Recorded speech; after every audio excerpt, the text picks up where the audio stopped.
আহারে পল্লী নামের নতুন একটি রেস্টুরেন্ট ওপেনিং হলো হাসিমপুরে। সেলিব্রিটিদের সাথে কি কি করলাম দেখতে থাকুন।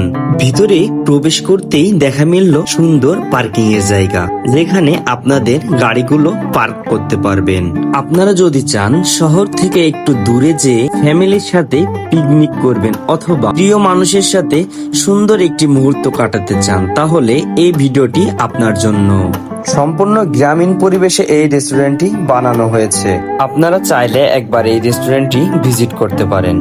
এখানকার খাবারের মান কেমন সে বিষয়ে আমরা জানবো মিমাপুর কাছ থেকে। আমার পাশে আছে আমাদের যশোরের সুপরিচিত মুখ সানজিদা মিমা। আজকে আহারে বলে গ্র্যান্ড ওপেনিং ছিল। আপু, আপনারা যে আজকে খেলেন কেমন লাগলো? এটা যেহেতু তাদের নতুন ওপেন হয়েছে, আর আমাদের যশোরের মানুষ সবসময় আমরা একটু চাই যে খোলামেলা প্রাকৃতিক পরিবেশ, এই জায়গাটাও ওই রকমই। ইভেন খাবারের মানও আমার কাছে মোটামুটি ভালোই লেগেছে। নতুন হিসাবে খাবারের মান যথেষ্ট ভালো।